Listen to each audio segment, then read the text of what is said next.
আমি বিশ্বাস করি আপনারা অত্র এলাকার মানুষ অনেক মহব্বত করেন আমাকে। আমি আপনাদের সন্তান, আপনাদের ভাই। এই মাদ্রাসা থেকে আমি 2001 সালে পাগড়ি পেয়েছি। এই মাদ্রাসা থেকে আমার ওস্তাদ বিন্দু গত 22 সালে আমাকে তারা দাওয়াত দিয়েছিল। দেখা গেছে যে সেদিন কথা বলার মতো পরিবেশ ছিল না। আজকে যেহেতু আমরা পরিবেশ পেয়েছি, আমরা কোরআন এবং হাদিস থেকে কথা শুনবো ইনশাআল্লাহ। আল্লাহ পাক রব্বুল আলামিন আমাদেরকে আজকে কোরআন শোনার একটা পরিবেশ দিয়েছেন। আমরা যারা এই কোরআন শোনার পরিবেশ পেয়েছি, আমরা খুশি না বেজার? সবাইকে কথা বলতে হবে, খুশি না বেজার? কারা কারা খুশি হয়েছি দুটো হাত একটু টান টান করেন তো দেখুন। লিল্লাহে তাকবীর। নীলফামারীর মুসলমানের মতো তাকবীর দেন। লিল্লাহে তাকবীর। কোরআন হাদিস যেখানে, আলেম ওলামা যেখানে,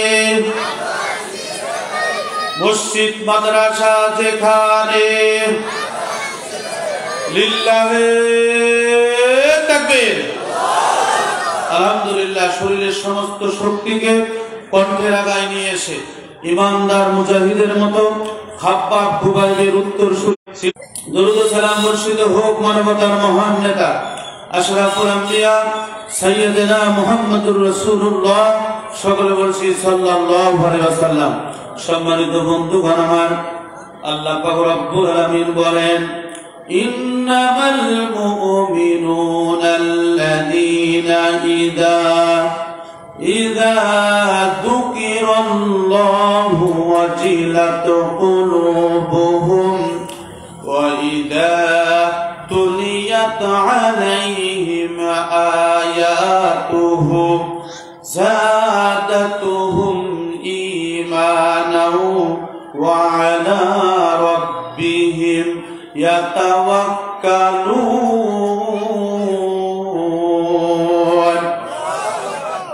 কোরআনের আয়াত শোনার পরে যারা আমরা সুস্থ আছি, ডান হাতটা তুলে বলতে হবে আল্লাহু আকবার। সবাইকে বলতে হবে আল্লাহু আকবার। সম্মানিত ভাইরা আমার, আজ থেকে শুরু করে ১,৫০০ বছর পূর্বে আল্লাহ পাক রব্বুল আলামিন বিশ্ব নবীর শানে ঘোষণা দিলেন, নবীজি, পৃথিবীর মধ্যে এক শ্রেণীর মানুষ যারা নিজেকে ইমানদার দাবি করে, যারা মুসলিম দাবি করে, যারা নিজেকে আল্লাহ তাআলার প্রতি বিশ্বাস স্থাপন করে, এটা যারা বিশ্বাস করে তাদেরকে বলে দাও, ইন্নামাল মুমিনুনা আল্লাযীনা আমানু বিল্লাহ। প্রকৃতপক্ষে ইমানদার হচ্ছে তারা যখন ইমানদারদেরকে আল্লাহর কথা স্মরণ করে দেয়া হয়, ওয়া ইযা তুলিয়াত আলাইহিম আয়াতুহু যাদাতুহুম ঈমানা। ইমানদারদের সামনে যখন কোরআন তেলাওয়াত করা হয় আর ইমানদাররা কোরআনের আয়াতকে যখন গ্রহণ করে নেয়, আমি আল্লাহ পাক রব্বুল আলামিন তাদের ঈমান বাড়িয়ে দেই। বলুন সুবহানাল্লাহ। তাহলে যারা ঈমানদার, আল্লাহ তাআলা বলতেছেন যে যারা ঈমানদার দাবি করে, এরা যখন কোরআনের কথা শোনে তখন তাদের ঈমান বাড়ে। বলুন সুবহানাল্লাহ। আর যারা কোরআনের কথা শোনার পরে মনে করে যে এগুলো কোরআনের কথা নয়, এগুলো হুজুরদের বানানো কথা, এগুলো কোরআনের কথা নয়, এগুলো কোনো দলের কথা, এগুলো হাদিসের কথা নয়, এগুলো কোনো মতের কথা, তখন আপনাকে বুঝতে হবে যে আপনি পরিপূর্ণ ঈমানদার নয়। কথা বলুন ঠিক না বেঠিক? তাহলে কোরআনের কথা শোনার পরে যার ঈমান বাড়বে, এই ব্যক্তি হচ্ছে পরিপূর্ণ ঈমানদার। আর কোরআনের কথা শোনার পরে যার ভিতরে চুলকানি শুরু হবে, যে কোরআনের কথা সহ্য করতে পারবে না, মনে করতে হবে যে এই ব্যক্তির সমস্যা আছে, তার ঈমানের মধ্যে ভেজাল আছে। কথা বলুন ঠিক না বেঠিক?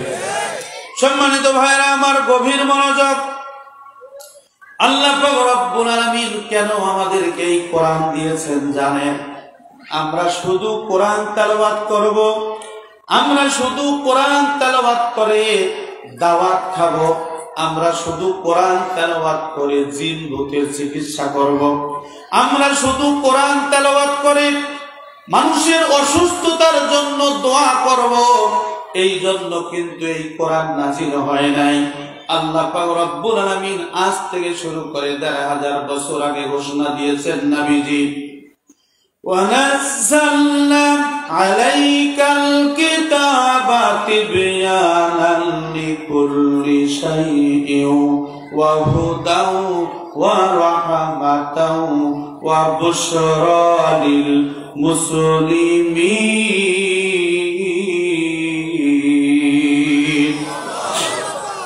একটু ডান হাতটা তুলে বলেন না আল্লাহু আকবার। আল্লাহ পাক রব্বুল আলামিন বলেন, নবীজি পৃথিবীর মানুষগুলিকে বলে দাও, ওয়ানাজ্জালনা আলাইকাল কিতাবা তিবয়ানাল লিকুল্লি শাই, আমি আপনার উপরে যেই কিতাব নাজিল করেছি এই কিতাবটা হচ্ছে সমস্ত সমস্যার সমাধান। বলেন সুবহানাল্লাহ। সব সমস্যার সমাধান কি? সবাইকে কথা বলতে হবে, সব সমস্যার সমাধান। আরো জোরে বলেন, সব সমস্যার সমাধান আল কোরআন। আল্লাহ পাক রব্বুল আলামিন বলেন, যারা এই কোরআনের সমাধান মেনে নিল,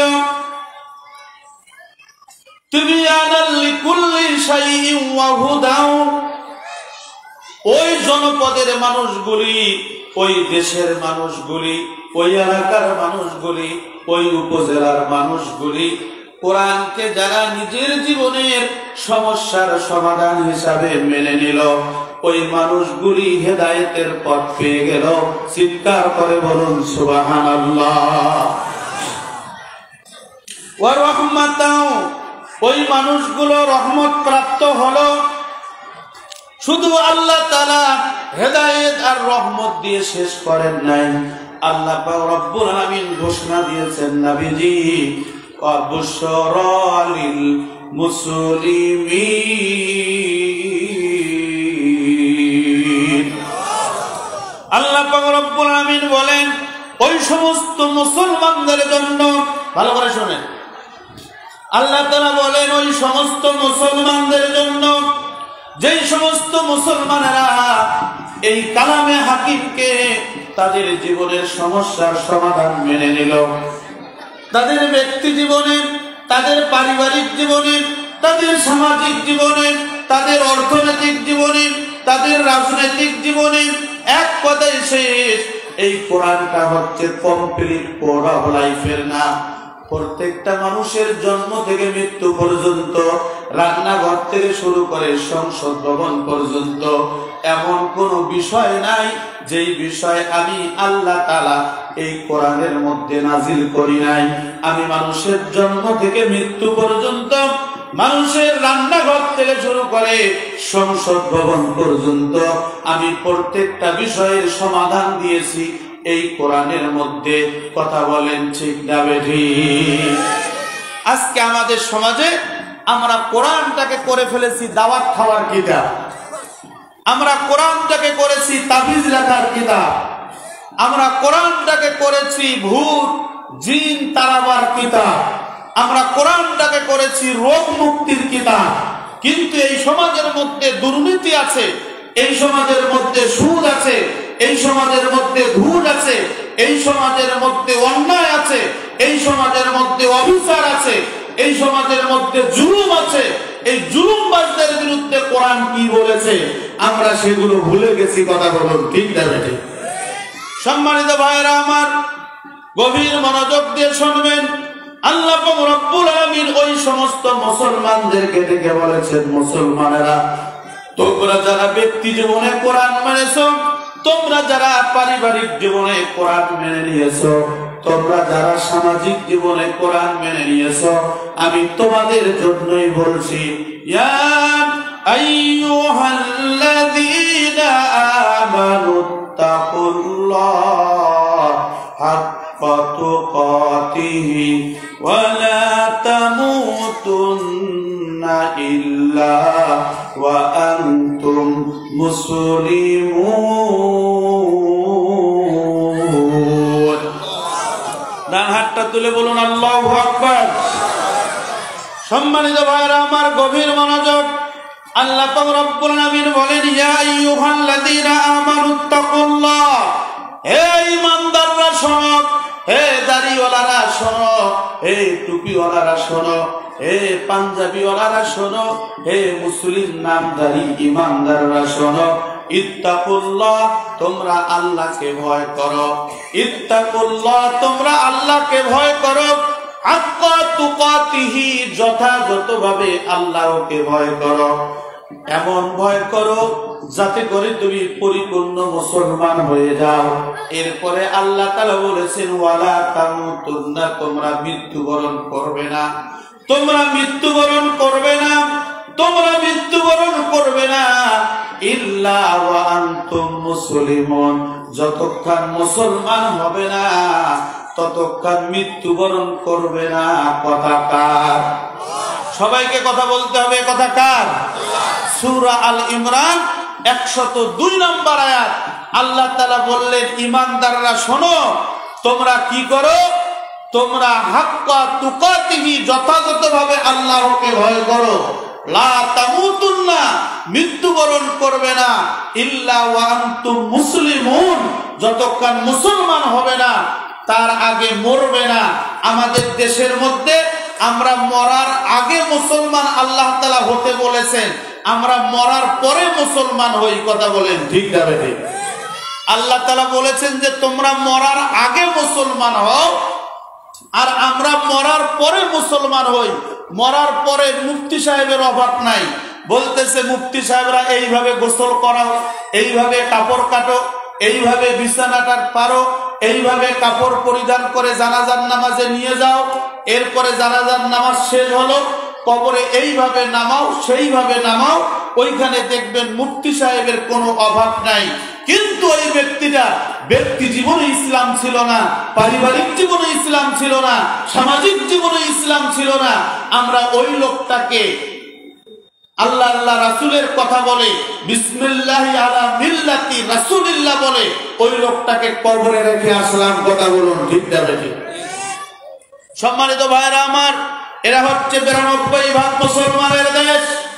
আপনারা গতকালকের পত্রিকা যারা দেখেছেন, আজকের পত্রিকা তো বেশ কিছু পত্রিকায় সংবাদটা এসেছে, মাদারীপুরে ইসকনের হিন্দুরা হিন্দু অধ্যুষিত একটা এলাকায় মুসলমানদের মসজিদের মধ্যে মাইক লাগাতে দিচ্ছে না।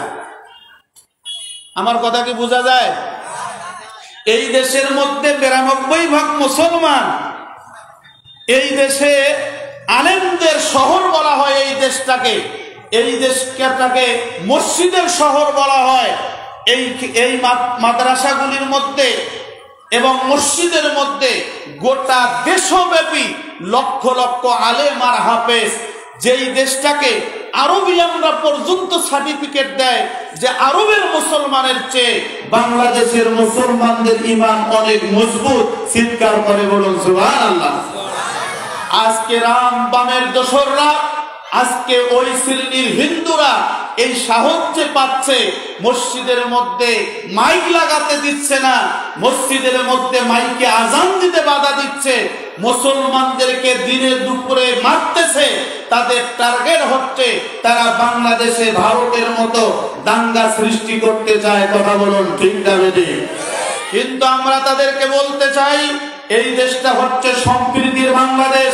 এই দেশের মধ্যে মুসলমান বসবাস করবে, এই দেশের মধ্যে হিন্দু বসবাস করবে, এই দেশের মধ্যে বৌদ্ধ বসবাস করবে, এই দেশের মধ্যে খ্রিস্টান বসবাস করবে। এই দেশের মাটিতে একমাত্র শুধুমাত্র কেবলমাত্র মুসলমানরাই নেতৃত্ব দিবে, হিন্দুস্তানের কোন নেতৃত্ব এই বাংলার মাটিতে চলবে না। কথা বলুন ঠিক না বেঠিক? বাংলাদেশের মানুষ 5ই আগস্টে ভি চিহ্ন দেখিয়েছে। যারা ভারতের দালাল, যারা ভারতের দোসর, এদেরকে দেশ থেকে বের করে দিয়েছে। এই বাংলার মাটিতে ভারতের কোন দালালের জায়গা হবে না। এই বাংলার মাটি শাহজালালের মাটি, শাহপরানের মাটি। এই মাটির মধ্যে আজও কালো ইসলাম কায়েম হবেই হবে, কেউ ঠেকাতে পারবে না। আমার সাথে কারা কারা একমত? হাত তুলে আল্লাহ তাআলাকে দেখা। লিল্লাহি তাকবীর। কোরআন হাদিস যেখানে, আলেম ওলামা যেখানে, লিল্লাহি তাকবীর। আলহামদুলিল্লাহ। সম্মানিত ভাইরা আমার, এবার আসুন আমি যে বিষয়টা ক্লিয়ার করতে চাই। আল্লাহ তাআলা বলেছেন আল্লাহকে ভয় করো, মুসলমান হয়ে মরো। এই দেশের মাটিতে অধিকাংশ মানুষের ঈমান নাই, মানে মুসলমানিত্ব নাই। কথা বলেন ঠিক না বেঠিক? এই দেশের মাটির অধিকাংশ মানুষ যদি মুসলমান হতো তাহলে বাংলাদেশে একটা ইতিহাস হয়ে গেল। সেই ইতিহাসটা হচ্ছে পৃথিবীর মধ্যে নজির স্থাপন হয়ে থাকবে। এই দেশ শুধু নয়, গোটা পৃথিবীতে প্রধানমন্ত্রী থেকে শুরু করে পাতি নেতারা পর্যন্ত পালাতে বাধ্য হয়েছে। এখন পর্যন্ত গা ঢাকা দিয়ে বসে আছে।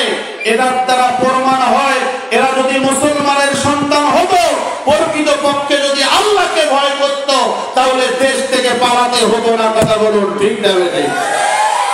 সম্মানিত ভাইরা আমার, আল্লাহর নবীর একজন সাহাবী, নাম হচ্ছে সাঈদ ইবনে আল জুমাহি।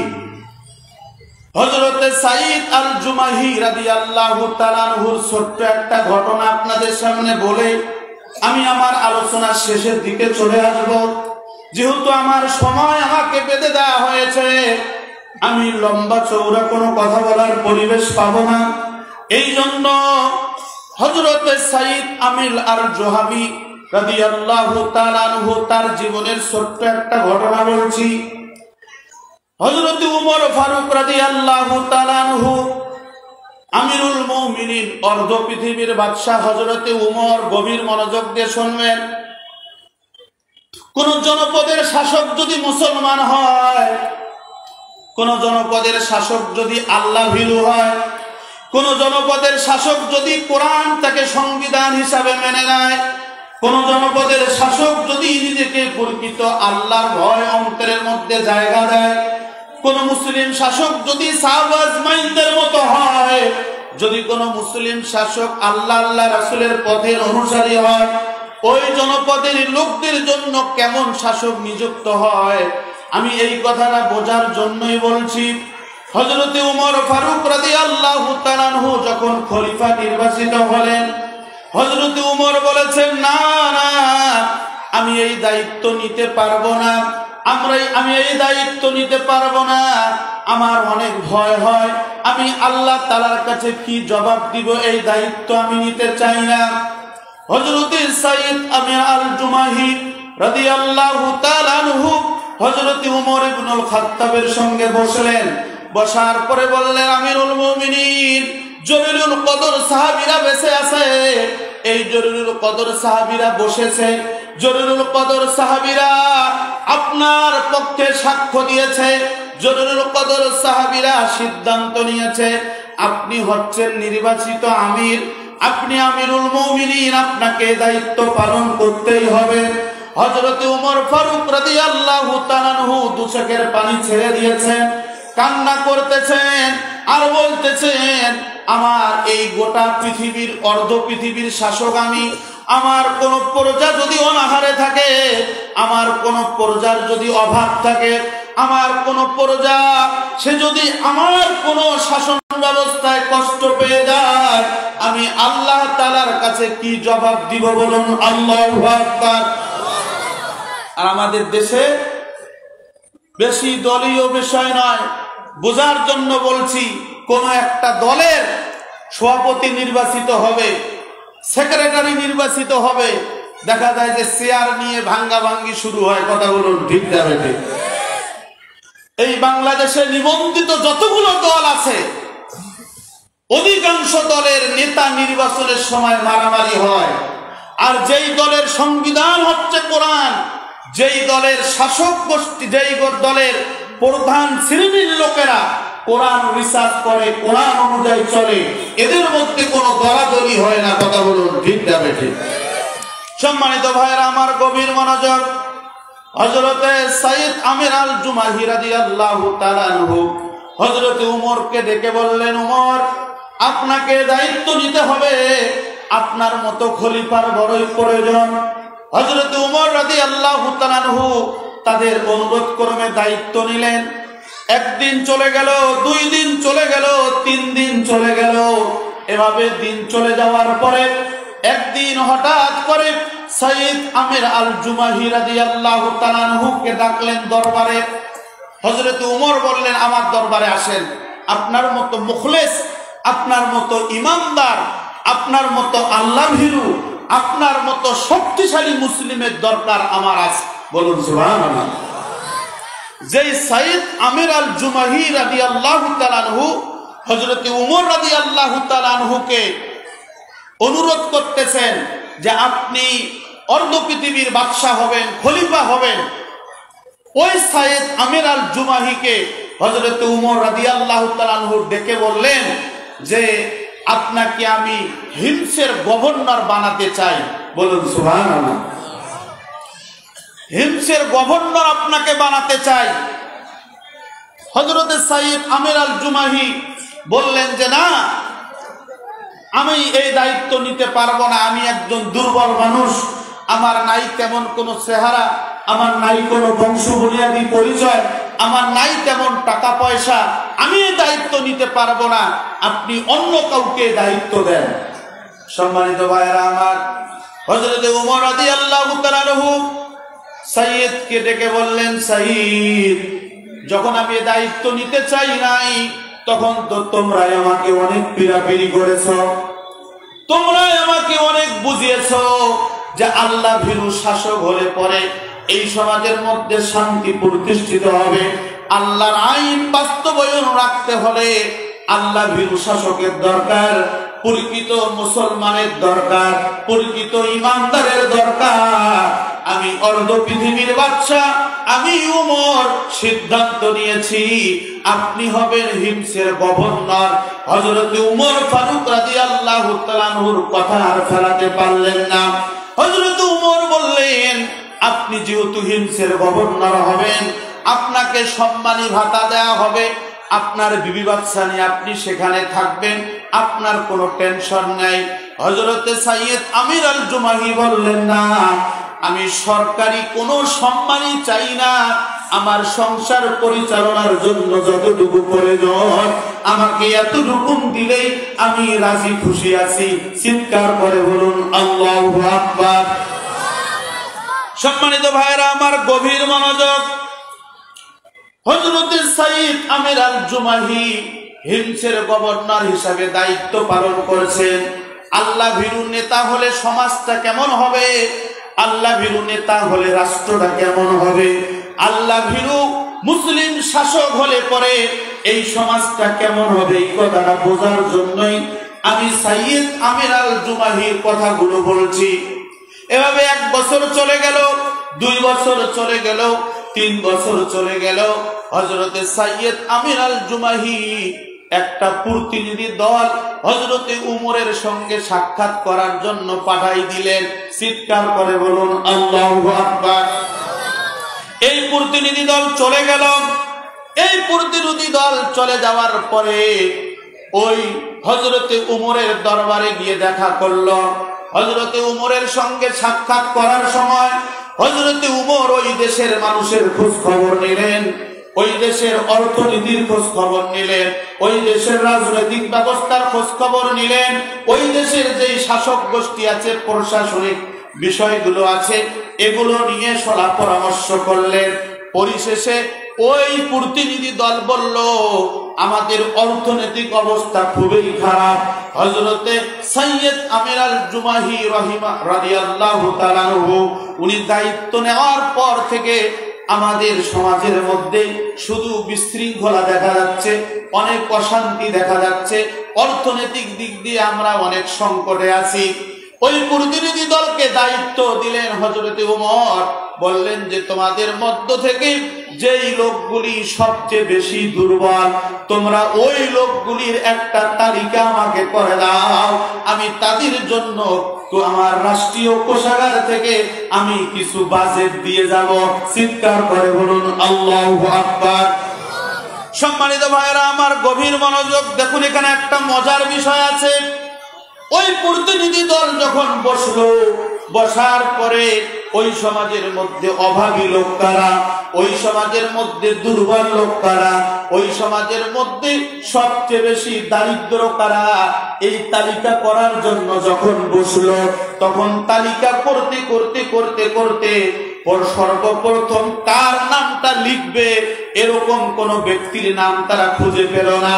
তারা দেখলো সবার আগে হযরত সৈয়দ আমির আল জুমাহির মতো অভাবী, সৈয়দ আমির আল জুমাহির মতো দারিদ্র, সৈয়দ আমির আল জুমাহির মতো দুর্বল, অর্থনীতির দিক দিয়ে দুর্বল মানুষ ওই হিলসের মধ্যে আর কেউ নাই। চিৎকার করে বলুন আল্লাহু আকবার। আমার কথা কি বোঝা যায়? হযরত উমর যাকে খলিফা মানে গভর্নর বানালেন, হিমসের দায়িত্ব যাকে দিলেন, ওই হিমসের রাষ্ট্রপ্রধানের দায়িত্ব যাকে দিলেন, উনি হচ্ছেন ওই সমাজের মধ্যে সবচেয়ে বড় দুর্বল, অথচ তিনি হিমসের গভর্নর হিসাবে 2-3 বছর দায়িত্ব পালন করলেন। আমি আপনাদের কাছে প্রশ্ন রাখতে চাই, এই 15.5 বছর আমরা দেখেছি সাধারণত যে মানুষগুলো সর্বনিম্ন জায়গায় ছিল, মাত্র একজন পুলিশ কনস্টেবল, মাত্র একজন এনএসআই, মাত্র একজন র্যাবের সাধারণত একদম নিম্ন পর্যায়ের কর্মকর্তা আমরা দেখেছি এই 15.5 বছরে তারা কোটি কোটি টাকার মালিক হয়েছে। কথা বলুন ঠিক না বেঠিক? আমরা এমনও দেখেছি, এটা পত্রিকার সংবাদ, যখন এই দেশের রাষ্ট্রপ্রধান পালিয়ে গেছে, একজন মন্ত্রী আর একজন এমপির বাড়ি, একজনের বাড়ি লন্ডনে 35টা 40টা পর্যন্ত বাড়ি। কথা বলেন ঠিক না বলে? অথচ আল্লাহর নবীর সাহাবীদের জীবনী দেখুন, হযরত সৈয়দ আমির আল জুমাহির জীবনী বলতেছি, আপনি আসহাবে রাসূলের জীবন কথা পড়ে দেখবেন, আপনি রাসূল শাহবাজ মাইনদের বিপ্লবী জীবন এই বইটা পড়ে দেখবেন। সৈয়দ আমির আল জুমাহি একজন রাষ্ট্রপ্রধান, অথচ রাষ্ট্রপ্রধান হচ্ছে দারিদ্রের তালিকায় সর্বপ্রথম একজন রাষ্ট্রপ্রধান। চিৎকার করে বলুন আল্লাহু আকবার। সম্মানিত ভাইরা আমার, কেমন আল্লাহর ভয় হযরতে সৈয়দ আমির আল জুমাহির অন্তরের মধ্যে ছিল, আমি এইটা বোঝার জন্যই এই কথাগুলো নিয়ে আসলাম। হযরতে সৈয়দ আমির আল জুমাহির ওই প্রতিনিধি দলকে দেখা গেল যে প্রায় 1000 দিরহাম সমপরিমাণ সম্পদ হযরতে উমর রাদিয়াল্লাহু তাআলা আনহু ওই সৈয়দ আমির আল জুমাহির জন্য বাজেট দিলেন। চিৎকার করে বলুন আল্লাহু আকবার। যখন ওই বাজেটের টাকাগুলো নিয়ে আসলেন, ওই দিরহামগুলো নিয়ে আসার পরে হযরতে সৈয়দ আমির আল জুমাহিকে দিয়ে দিলেন। হযরতে আমির আল জুমাহি 1000 দিরহাম পাওয়ার পরে 2 চোখের পানি ছেড়ে দিয়ে কান্না শুরু করে দিয়েছে। মুসলমান ভাইরা রে আমার, আমি বোঝার জন্য বলছি, আপনি আপনার জীবনের মধ্যে সবচেয়ে বেশি আপনজন কাকে মনে করবেন তা আমি জানি না, কিন্তু আমার গবেষণায় আপনার মা বাবার পরে আপনার ভিতরের গোপন বিষয়গুলো কেউ না জানলে আপনার বিবি জানে। কথা বলুন ঠিক না বেঠিক? আপনি কত বড় মুত্তাকি আর আপনি কত বড় ঈমানদার, সাধারণত মানুষ দেখলে আপনাকে সালাম দিবে, কিন্তু আপনার বিবি যেই বিষয়গুলো জানে এই বিষয়গুলো অন্য মানুষকে বললে আপনার সালামও দিবে না। কথা বলুন ঠিক না বেঠিক? সম্মানিত ভাইরা আমার, হযরতে আবু সৈয়দ আমির আল জুমাহির চেহারার দিকে দেখার পরে তার বিবি বলতেছে, আপনাকে আজকে এত কষ্ট ভাব, দুঃখ ভাব, এত মন ভাঙ্গা অবস্থায় দেখা যাচ্ছে কেন? হযরতে সৈয়দ আমির আল জুমাহি বলছেন, আমার ঘরে বিপদ ঢুকে পড়েছে, আমার ঘরে বিপদ ঢুকে পড়েছে, আমার ঘরে বিপদ ঢুকে পড়েছে। সম্মানিত ভাইরা আমার, ওনার পেরেশানি দেখি তার বিবি বলতেছেন যে আমি যে আপনার পেরেশানি দেখতেছি, তার মানে কি খলিফাতুল মুসলিমিন হযরতে উমরের কিছু হয়েছে নাকি, না হযরতে উমর দুনিয়া থেকে বিদায় নিয়েছে নাকি? আমাকে একটু সংবাদটা দেন। হযরতে সৈয়দ আমির আল জুমাহি বলল, না না না, এরকম কোন সংবাদ আমার কাছে আসে নাই, কিন্তু হযরতে উমর আমার পরিবারের জন্য 1000 দিরহাম আমার পরিবারে পাঠিয়েছেন। বিবি গো, তুমি যদি বলো তাহলে এগুলো আমি আল্লাহর রাস্তায় দান করে দেব, এগুলো আমার ঘরে রাখলে আমি ঘুমাতে পারবো না। চিৎকার করে বলুন আল্লাহু আকবার। দেখেছেন মুসলিম শাসক কাকে বলে, ইমানদার শাসক কাকে বলে, আল্লাহ ভীরু শাসক কাকে বলে। দেখেন সাহাবীদের জীবনী পড়েন, নবী রাসূলদের জীবনী পড়েন। সাহাবীরা যেই পথে জীবন যাপন করেছে, নবী রাসূলরা যেই পথে জীবন যাপন করেছে, এই পথটা বেছে নেন, দেখবেন ইহকালে শান্তি, পরকালে মুক্তি মিলবে। কথা বলুন ঠিক না বেঠিক? আমরা দেখেছি এই সমাজের মধ্যে যে মানুষগুলো সাহাবা আজমাইনদের পথের দিকে আহ্বান করেছে, যেই মানুষগুলোকে সাহাবা আজমাইনদের পথের দিশা দিয়েছে, যেই মানুষগুলো নবী রাসূলদের পথের দিশা দিয়েছে, যেই মানুষগুলো নবী রাসূলদের পথের কথা বলেছেন, এই মানুষগুলো যখন ইসলামের পক্ষে কথা বলেছেন, এই মানুষগুলো যখন কোরআনের পক্ষে কথা বলেছেন, এই মানুষগুলো যখন দাড়িওয়ালা টুপিওয়ালার পক্ষে কথা বলেছেন, তখন ওই ব্যক্তিগুলো হয়ে গেছে তেতুল হুজুর। কথা বলেন ঠিক না বেঠিক? আল্লামা আহমদ শফীকে আমাদের দেশের মানুষ শুধু নয়, গোটা পৃথিবীর আলেমরা সম্মান করে, অথচ আমাদের দেশের লুচ্চারা, আমাদের দেশে বদমাশরা, আমাদের দেশে যারা ওযুর ফরজ জানে না, আমাদের সমাজে যারা দাড়ি রাখার কি বিধান এটা জানে না, আমাদের সমাজে যারা গোসলের ফরজ জানে না, এরা আহমদ শফীর বিরুদ্ধে কথা বলেছে। কথা বলুন ঠিক না বেঠিক? শুধু তাই নয়, আল্লামা মামুনুল হক সাইকুল হাদিস, ইবনে সাইকুল হাদিস, এই লোকটার বিরুদ্ধে মিথ্যা মামলা করা হয়েছে। এই লোকটাকে দিনের পর দিন জেলখানায় বন্দী করে রাখা হয়েছে। আমরা ওলামায়ে কেরাম বলেছিলাম বেশি বাড়াবাড়ি করবেন না, আলেমদের বিরুদ্ধে যাবেন না। আলেমদের বিরুদ্ধে গেলে আপনাদের পরিবেশ খারাপ আছে, আপনাদের পরিস্থিতি খারাপ আছে। যেই আলেমরা ইসলামের পক্ষে কথা বলেছিল, হাদিসের পক্ষে কথা বলেছিল, মাদ্রাসার বিরুদ্ধে, মাদ্রাসার পক্ষে কথা বলেছিল, আল্লাহর আইনের পক্ষে কথা বলেছিল, ওই আলেমদেরকে ধরে ধরে তারা জেলখানায় বন্দী করে রেখেছিল। আজকে তারাই বাংলাদেশে নাই, আলেমরা এই বাংলাদেশে আছে। কথা বলুন ঠিক না বেঠিক? এর নাম হচ্ছে ইসলাম, এর নাম হচ্ছে কোরআন। আমরা মনে করি যে দাড়িওয়ালা, আমরা দাড়িওয়ালা, আমরা টুপিওয়ালা, আমরা শুধু মুষ্টি চালু খাবো নাকি? কথা বলেন না কেন? দাড়িওয়ালারা, টুপিওয়ালারা, জুব্বাওয়ালারা শুধু মুষ্টি চালু ওঠার জন্য আসছে? নো, সাহাবা আজমাইনরা রাষ্ট্র পরিচালনা করেছেন। আপনারাও রাষ্ট্র চালাবেন, আমরাও রাষ্ট্র চালাবো। আমরা আপনাদের শত্রু নই, আমরা আপনাদের বন্ধু। আজ থেকে শুরু করে প্রায় 30 বছর আগে আল্লামা সাইদি বলেছিলেন, আলেমদের বিরুদ্ধে কথা বলবেন না, মসজিদের বিরুদ্ধে কথা বলবেন না, মাদ্রাসার বিরুদ্ধে কথা বলবেন না। 12 কোটি আস্তে করে গাছের গোড়া লাড়া দিবে, মামুবাড়ি দিল্লি গিয়া পড়বা। আল্লামা সাইদির কথা ভরছে কি ভরে নাই? অতএব যতদিন বাঁচবো ততদিন ইসলামের পক্ষে থাকবো, যতদিন বাঁচবো কোরআনের পক্ষে থাকবো। কোন রক্তচক্ষুকে মুসলমান ভয় করতে পারে না। কথা বলুন ঠিক না বেঠিক? অতএব আগামী দিনে ইসলামকে প্রতিষ্ঠিত করতে হলে আলো রক্তের প্রয়োজন হবে, জীবনের প্রয়োজন হবে। আমরা কারা কারা দিতে প্রস্তুত? 2 হাত তুলে আল্লাহ তাআলাকে দেখাই। লিল্লাহি তাকবীর। আলেম ওলামা যেখানে, মসজিদ মাদ্রাসা যেখানে, লিল্লাহি তাকবীর। সম্মানিত ভাইরা আমার, গভীর মনোযোগ। হযরত ওমর ফারুক রাদিয়াল্লাহু তাআলা আনহু কি করলেন একটু মনোযোগ দিয়ে শুনুন। আবার 2-1 বছর চলে গেল, হযরত ওমর রাদিয়াল্লাহু তাআলা একটা প্রতিনিধি দল নিয়ে হযরতে সাইয়্যিদ আমির আল জুমাহির দরবারে চলে আসলেন।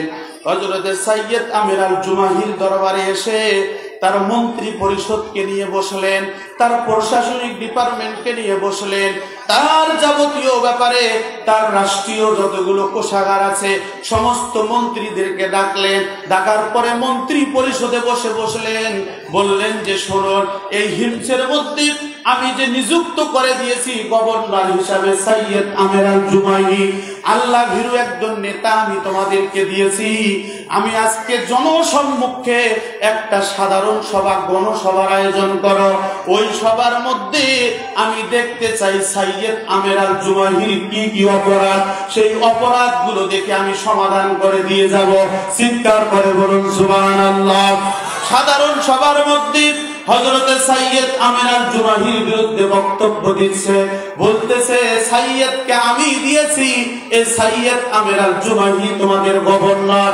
বলো তো দেখি সৈয়দ আমের আল জুমাহি তোমাদের মাঝে যতদিন ধরে দায়িত্ব পালন করছে তার কি কি অপরাধ তোমরা একটু আমাকে বলে দাও। তার মন্ত্রী পরিষদ বলল যে সৈয়দ আমের আল জুমাহির 4টা বড় বড় অপরাধ। বলেন তো দেখি কয়টা অপরাধ? একটু হাতটা তোলেন না, ডান হাতটা তোলেন। কয়টা? আরো জোরে, জোর হলো না। লিল্লাহে তাকবীর।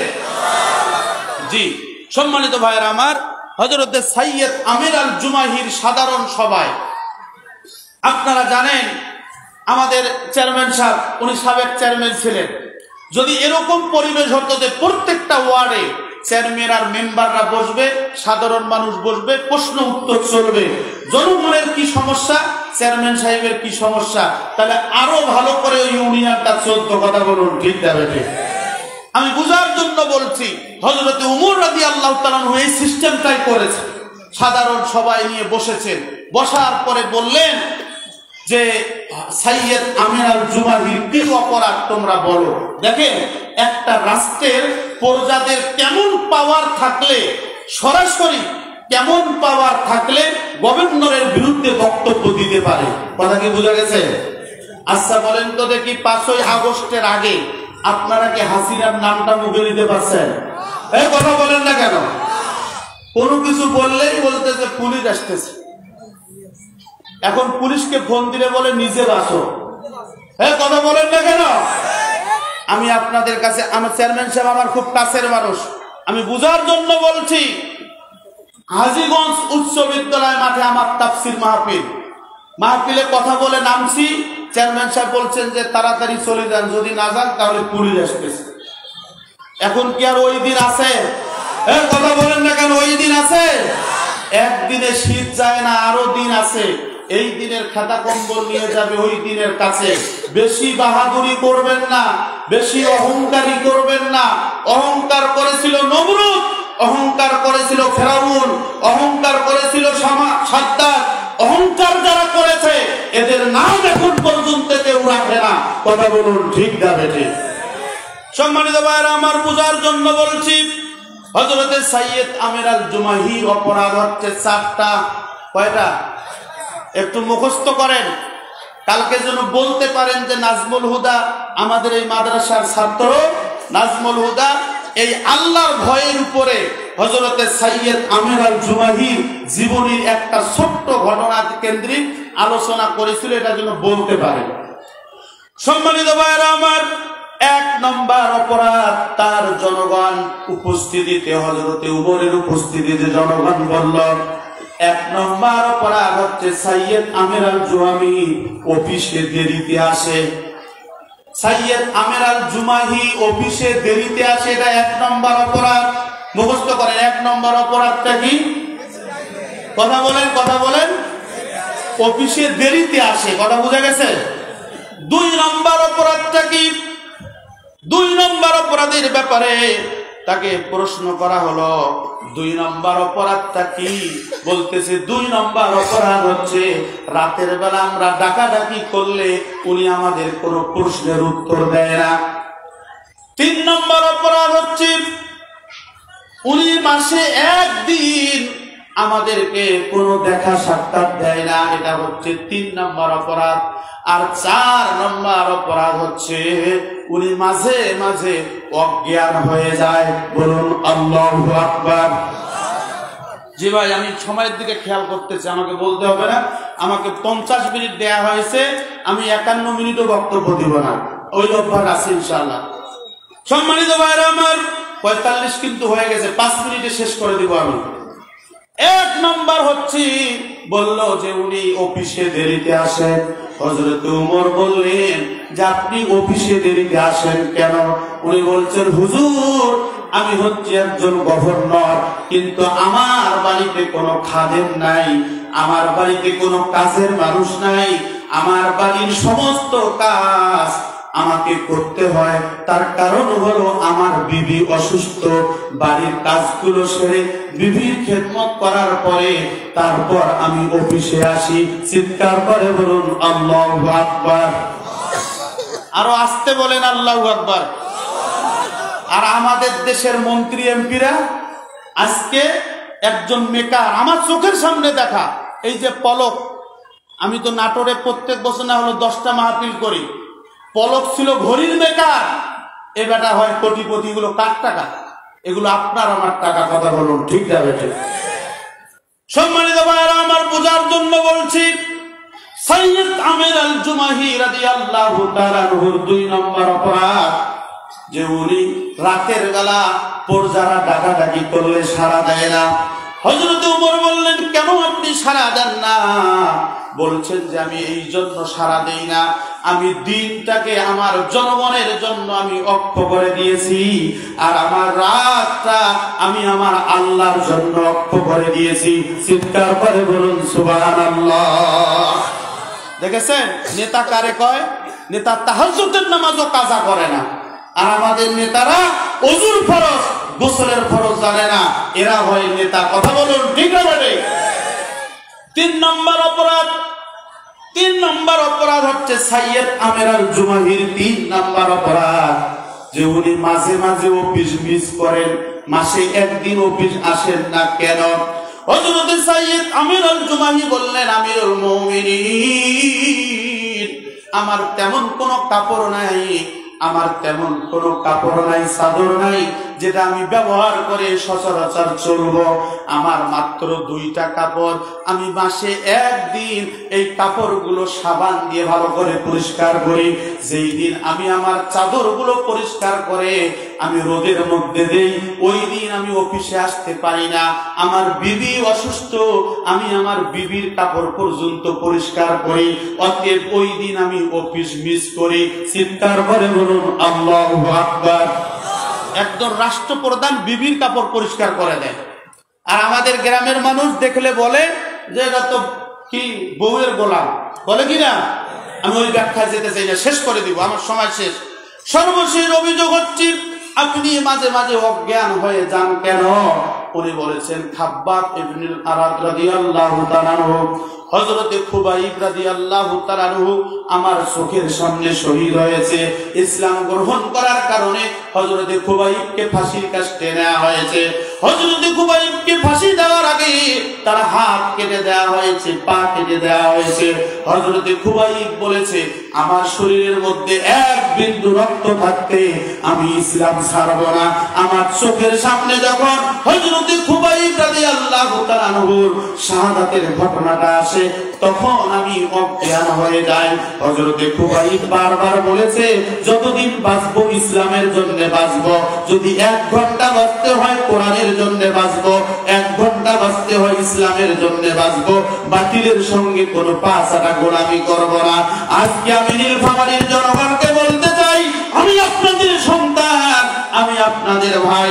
আগামী দিনের সূর্য উঠবে ইসলামের, আগামী দিনের সূর্য ডুববে ইসলামের, আগামী দিনের চাঁদ উঠবে ইসলামের, আগামী দিনের দিন হবে ইসলামের, রাত হবে ইসলামের। অতএব ইসলামী হুকুমত কায়েম করতে হলে হযরত খাব্বাব খুবাইবের মতো আল্লাহর নবীর সাহাবীদের উত্তরসূরিদের এই শাসন ব্যবস্থা দেখতে হলে আরো রক্তের প্রয়োজন আছে, আরো জীবনের প্রয়োজন আছে।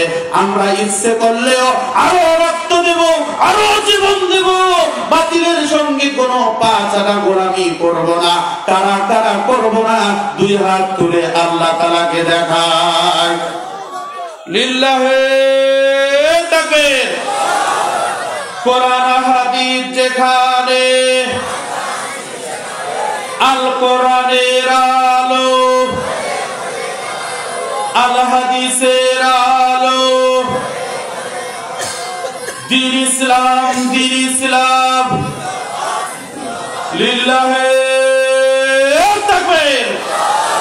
আলহামদুলিল্লাহ। সম্মানিত ভাইরা আমার 50 মিনিট হয়ে গেছে। আমার সময় শেষ। আমি আমার কথা এখানে শেষ করছি। আপনাদের দোয়ার বরকতে আমি এই মাদ্রাসা থেকে 2001 সালে হিফজ শেষ করেছি। আপনাদের দোয়ার বরকতে আমি কামিল তাফসিরে করেছি, কামিল ফিকায় করেছি, আবার অনার্স মাস্টার্স করেছি দর্শনের উপরে। আপনাদের দোয়ার বরকতে এখন গোটা দেশব্যাপী আমি তাফসির মাহফিল করে বেড়াই। আমি আপনাদের কাছে দোয়া চাই, আপনাদের সন্তান আমি, আপনারা দোয়া করবেন। আল্লাহ তাআলা যেহেতু এই কোরআনের মঞ্চে আমাকে সম্মান দিয়েছেন, আমি যেন আমৃত্যু কোরআনের পক্ষে থাকতে পারি। যে কথাগুলো বললাম আমাকে সহ আপনাদের সবাইকে আল্লাহ তাবারক ওয়া তাআলা আমল করার তৌফিক দান করুন। সকলে বলছি আল্লাহুম্মা আমিন। মা তৌফিক ইল্লা বিল্লাহ। আমাকে দোয়া দেওয়ার উদ্দেশ্যে সালামের উত্তর দিবেন। আসসালামু আলাইকুম ওয়া রাহমাতুল্লাহি ওয়া বারাকাতুহু।